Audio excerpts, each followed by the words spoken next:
Here we have a new 2024 Ford Bronco Sport. Now this one comes in the Big Bend trim level in shadow black. And then we do get the medium slate unique cloth interior. For the powertrain, we get a 1.5 liter turbocharged 3-cylinder engine that puts out 181 horsepower. And that's made it to an 8-speed automatic transmission. But as we come around to the front end here, LED headlamps, LED daytime running lights, and LED fog lights.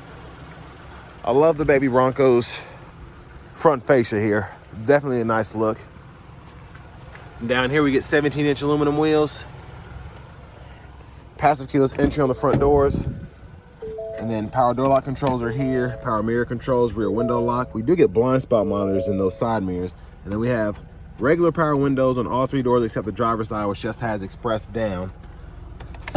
Hood release here, headlamp controls, fog lights, and then we can release the lift gate there and pull that down, and we can tilt and telescope our steering wheel. Now this one has the convenience package, so we do get an 8-way power driver's seat, which includes that 2-way power lumbar support. Like this interior though, it looks nice even though it's cloth. Now I have that seat up front adjusted for someone of my size, being 6'3" with longer legs, so we're gonna go ahead and check out the leg room back here. And not the worst leg room, but as you can see, my knees are touching the back of the seat quite a bit. I do like that we have seat back pockets on both sides. Most manufacturers have tried to keep out of doing that, but rear AC vents, you have a USB-C, USB-A duo down there. Look at the front. And tons of headroom in the rear seat just with how high the roof is. But we have a grab handle here, and then we can hang a couple metal hanger hooks, maybe a couple plastic hanger hooks on that hook there. And then 2 bottle holders here in the middle.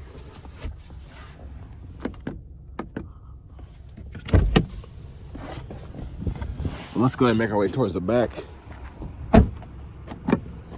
Fuel filler there. And then as we come around to the back end here, we do get LED tail lamps.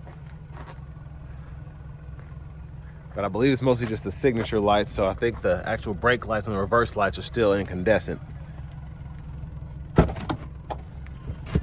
But there's a look at the cargo space back here. Lift this up, there's a spare underneath. We have a side pocket here if you want stuff in the back but you don't want it to roll around. And then we have a 12-volt as well as 4 hooks that we can go ahead and hang a few bags on if we want to. And then hit this button on the left side. You can pop that glass up. And a look underneath the vehicle, we do have a dual exhaust, so that's nice. And a big shout out to Ford Lincoln of Franklin for allowing me to review this Bronco Sport today. I'll leave a link below in the description. And then we can fold these seats flat, click that button, and when the seats are up far enough, you can run longer objects from the back to the front, and then pretty easy to just lock it back into place.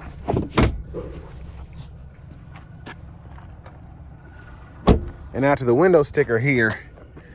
Sorry if there's a glare. Y'all can pause anywhere you need to. I'm gonna try and make sure that this is high def enough so you can see at least most everything, and then I'll try to put this in the description as well, the actual window sticker. But the sticker price for this is $34,135, so about 10 grand cheaper than the Badlands I tested a little earlier.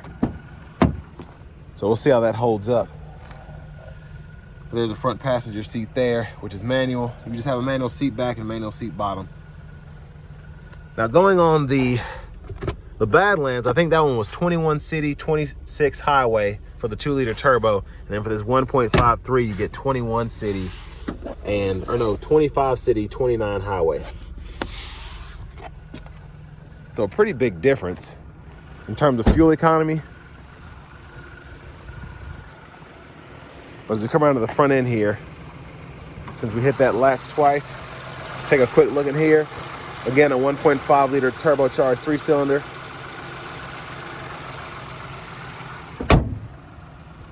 But let's go ahead and hop in the driver's seat.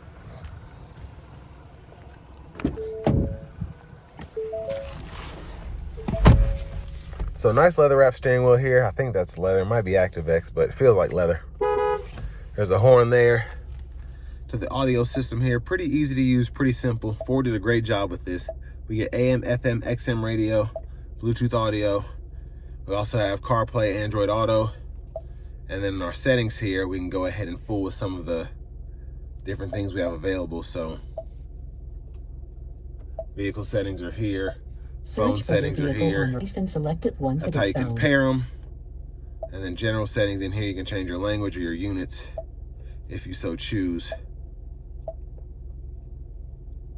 And then you can adjust your sound in here as well. So again, a pretty easy system to get a hold of in terms of learning it. Volume knob is here. You can click there, turn the audio off. Tune knob, you can turn the screen off here. And then you can also turn the sound settings on just by hitting that button there. Now we do have our single zone climate control, so fan speed can be adjusted here, temperature can be adjusted here, fan direction, 3 stages of auto, and then we have 3-stage heated front seats as part of that convenience package. And then down here, USB-C, USB-A input, 12-volt wireless charging pad, part of that convenience package. And then to shift the 8-speed, hit the brake, reverse, neutral drive, and then you do have a low gear here. So no manual mode like in the Badlands, but you have that limiter if you want to use it. Electronic parking brake, pull up to engage, hit the brake, press down to disengage. Automatic brake hold is here. And then you have your drive modes here. So you get normal, eco, sport, slippery, and sand. And then our center console cubby space, pretty good size, which includes a USB-C and a USB-A charge port there. There's a look at the back seat from up here.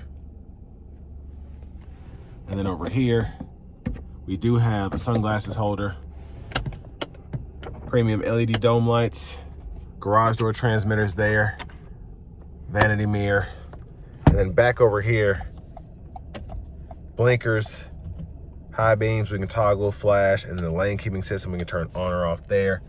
And then our windshield wiper controls are intermittent. There's one time, off, intermittent, low, high. And then we have our adjustability for the intermittent wiper there, and our rear wiper, intermittent, on, off, push back for the rear wiper fluid, pull up for the front wiper fluid. And then for the cruise control, we don't have the co-pilot system here, so we just have standard cruise. We can turn that on or off, cancel, set the speed, resume, volume down, volume up, mute. And then voice recognition, this goes to our track list or radio station presets, or we can use them as Bluetooth buttons when our phone is enabled. And then finally, we have the, I'm trying to cut this off, it's getting cold, but we can go through our center stack here using this arrow, and then we can go through the menus here. So pretty self-explanatory how you use everything. Just scroll through to get to the certain things you're looking for. And then a back button here, so on and so forth. Push button start. Here's the key fob.